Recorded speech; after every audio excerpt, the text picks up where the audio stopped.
Hello students, welcome to the class of English Literature. I am Dr. Sunita Meena, Assistant Professor English. Today I am going to explain a poem Once Upon a Time by Gabriel Okara. Gabriel Okara is a Nigerian writer. He was born in 1921. He has been extremely successful in capturing the moods, sights and sounds of Africa. Okara also shows a concern regarding what happens when the ancient culture of Africa is faced with modern Western culture. For example, in his poem Once Upon a Time.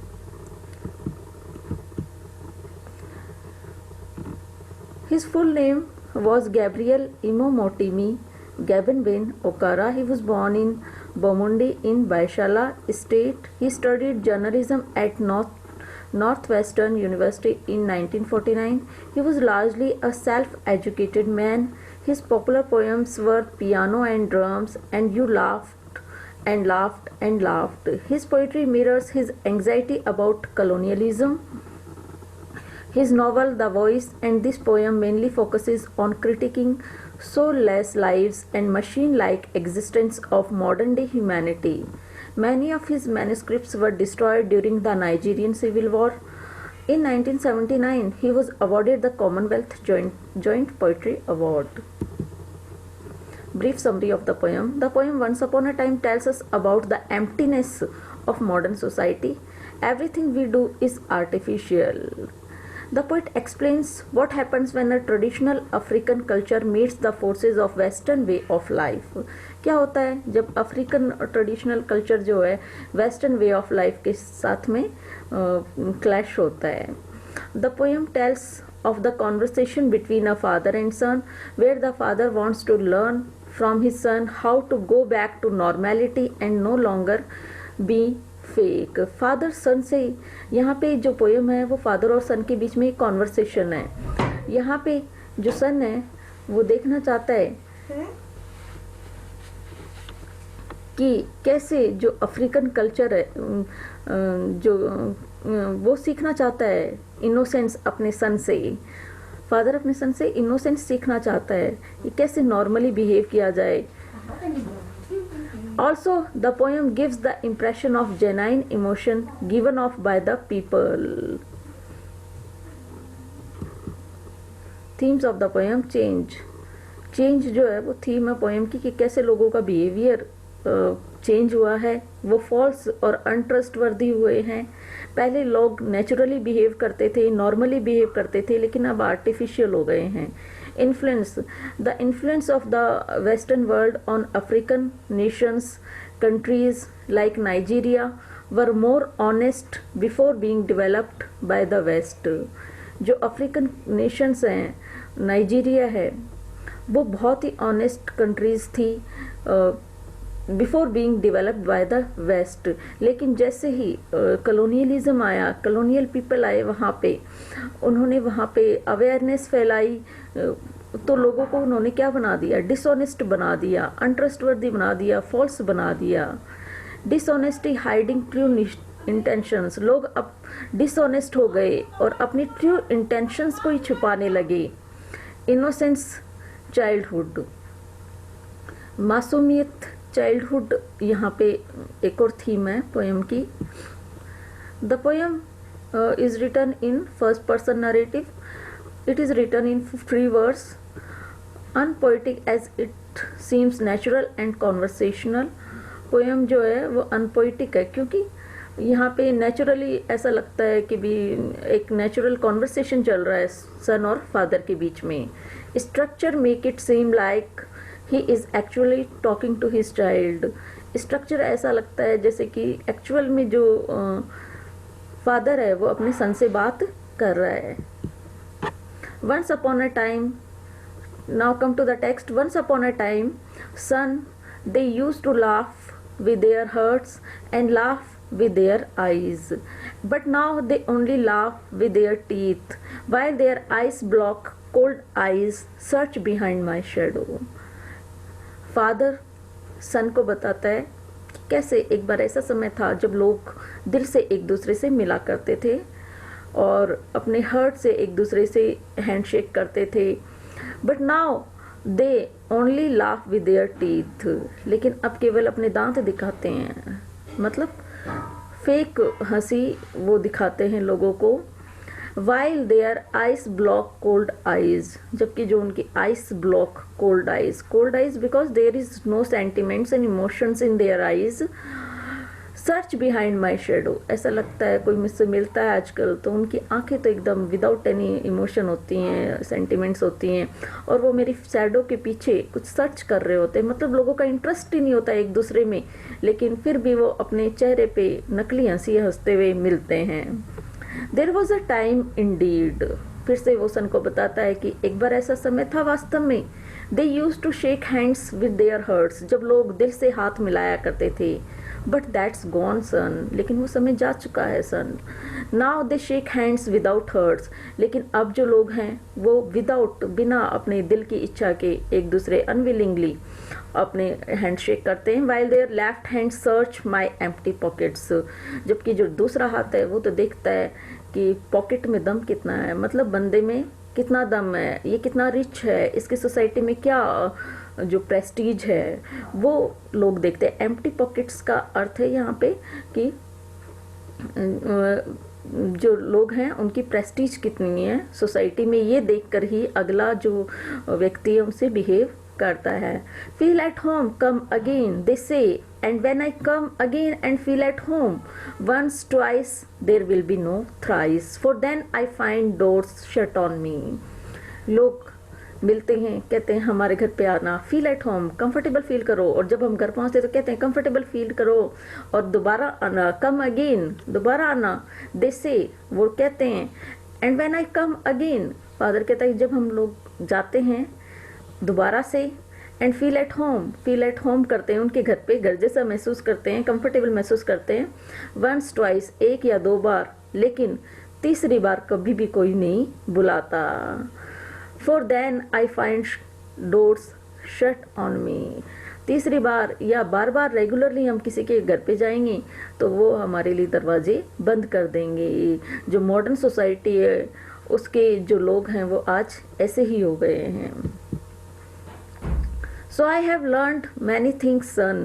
I have learned to wear many faces, like dresses, home face, office face, street face, host face, cocktail face, with all their conforming smile, like a fixed portrait smile. इसलिए सन मैंने आज जो अलग अलग चेहरे हैं उनको धारण करना सीख लिया, उनको वियर करना सीख लिया है। सो I have learn many things sun, I have learn to wear many faces, कई मुखौटे धारण करना मैंने सीख लिया है। जैसे ड्रेसेस हम पहनते हैं वैसे ही होम फेस, होम घर पे अलग बिहेवियर होता है, अलग तरीके की स्माइल में धारण करता हूँ, ऑफिस में अलग, स्ट्रीट गलियों में अलग स्ट्रीट फेस अलग होता है, होस्ट फेस मेहमान नवाजी करते समय अलग फेस होता है, कॉकटेल फेस कॉकटेल पार्टीज में अलग फेस होता है, with all their confirming smile, और जो जो स्माइल सूट करती है अलग अलग जो है ये चेहरे में धारण करता हूँ उसके अकॉर्डिंग एक फिक्स्ड स्माइल भी मैं अपने अंदर ले लेता हूँ, like a fixed portrait smile. आजकल लोग ऐसा ही करते हैं, घर पे अलग बिहेव करते हैं, ऑफिस में अलग बिहेव करते हैं, उनकी स्माइल भी अलग अलग होती है, वो फिक्स्ड होती है एक सब जगह पे। And I have learn to laugh with only my teeth. सन मैं भी मॉडर्न सोसाइटी की तरह, फादर कहते हैं कि मैं भी अब मॉडर्न हो चुका हूँ, मैंने भी सीख लिया है कि मैं अपने दांत दिखाकर नकली हंसी कैसे हंसूं। To laugh with only my teeth and shake hands without my hurt, और बिना मेरे दिल की इच्छा के अनविलिंगली मैं कैसे लोगों से हाथ मिलाऊं, ये भी मैंने सीख लिया है। I have also learn to say good bye, मैंने ये सीख लिया है कि कैसे मैं गुड बाय करूं। When I mean good riddance, जब मेरा मतलब है पीछा छूटा छुटकारा मिला। ज़्यादातर लोग ही सोचते हैं जब गुड बाय कहते हैं कि अच्छा हुआ पीछा छूटा अगले से, वो कहते गुड बाय हैं लेकिन उनका मतलब क्या होता है गुड रिडेंस, छुटकारा मिला। टू से ग्लैड टू मीट यू, हम किसी से मिलते हैं तो कहते हैं ग्लैड टू मीट यू, वैसे फादर कहते हैं कि मैं किसी से मिलता हूँ कहता हूँ ग्लैड टू मीट यू, तुमसे मिलकर खुशी हुई, विदाउट बीइंग ग्लैड, लेकिन मुझे कोई खुशी नहीं होती है वास्तव में, फिर भी मैं कहता हूँ glad to meet you. And to से it has been nice talking to you, आपसे बात करके बहुत ही अच्छा लगा। आफ्टर बीइंग बोर्ड, जबकि मैं बोर हो गया होता हूँ, फिर भी ये नकली जो बातें हैं, ये आर्टिफिशियल बिहेवियर है, मैं करता हूँ। और सभी लोग जो मॉडर्न सोसाइटी में ऐसे बिहेव करते हैं। But believe me son, I want to be what I use to be when I was like you. I want to unlearn all these muting things. Most of all, I want to relearn how to laugh. For my laugh in the mirror shows only my teeth like a snake's bare fangs. But believe me son, लेकिन मेरा विश्वास करो सन, मुझ पे भरोसा करो। I want to be what I used to be. मैं वैसा ही बनना चाहता हूँ जैसे मैं पहले था। When I was like you, जब मैं बच्चा था तुम्हारी तरह, जैसे मैं बिहेव करता था इनोसेंटली, वैसे ही अब मैं बनना चाहता हूँ। I want to unlearn all these muting things. ये सब नकली चीज़ें, muting things, जो ये नकली हंसी है, नकली मुखौटे हैं, मैं इन सब ये जो नकली बिहेवियर है, इन सब चीज़ों को अनलर्न करना चाहता हूँ, मैं इनको भुला देना चाहता हूँ। Most of all, I want to relearn how to laugh. मैं क्या सीखना चाहता हूँ? I want to relearn, दोबारा से सीखना चाहता हूँ how to laugh. कैसे मैं नेचुरली हंसूँ, नॉर्मली हंसूँ, दिल से हंसूँ। For my laugh in the mirror shows only my teeth like a snake's bare fangs. क्योंकि जो मेरी हंसी है वो मिरर में केवल मेरे दांत दिखाती है, जैसे कि स्नेक के बेयर फैंक्स होते हैं। नकली हंसी कैसे होती है? स्नेक के बेयर फैंक्स जैसी। Show me son how to laugh, show me how I use to laugh and smile once upon a time when I was like you. तो सन प्लीज़ मुझे सिखा दो कैसे मैं हंसूं, कैसे मैं नॉर्मली बिहेव करूं, जैसे कि मैं पहले तुम्हारी तरह जब बच्चा था तब हंसा करता था, स्माइल किया करता था, जब मैं तुम्हारी तरह था, जब एक बच्चा था। क्योंकि बच्चों के अंदर इनोसेंस होती है, वो नॉर्मली बिहेव करते हैं। Analysis of the poem. Once upon a time son behind my shadow, first stanza. Here once upon a time suggests how people were once is far from what being witnessed today in the modern society. Once upon a time is a phrase used in fairy tales. Poet thinks that expecting sincerity in people's action is like a fairy tale which is not real. Second stanza. Here the poet uses words, hearts and faces to mimic emotions. According to poet, people in the past showed emotions on their faces coming straight forward from the heart when shaking hands or when laughing. It is true that we can see the one's emotions in one's eyes. Third stanza. Here poet says that people nowadays are not sincere when they say feel at home and come again. They do not really expect others to go there. Fourth stanza.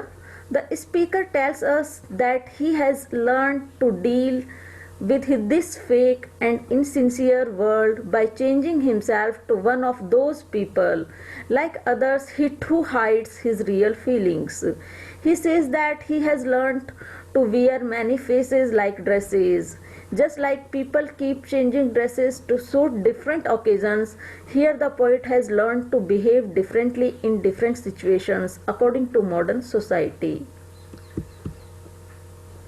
Stanza 5. Here the poet admits that he has learned to say what fits best according to situations instead of speaking the truth. He fakes his behavior. When he feels like saying good riddance, he says goodbye. When he feels like saying good riddance, he says glad to meet you. Stanza 6. Here poet used the term muting, which refers changing all the time. It may also be like that people has learned to behave in such a way that it mutes or silences his real feelings. He tells his son that he wants to get rid of this false laugh, showing only the teeth. The comparison of his laugh to snake's bare fangs brings out the fact that a smile is artificial and might be dangerous. The poet regrets his fake behavior and so expresses his desire to unlearn all those bad things and learn how to laugh sincerely. Seventh stanza. In the end, poet asks his son how to laugh sincerely. Children do not fake things, they show what they feel inside. Again, the phrase once upon a time reiterates that the fact that he wants to be what he used to be once. Thank you.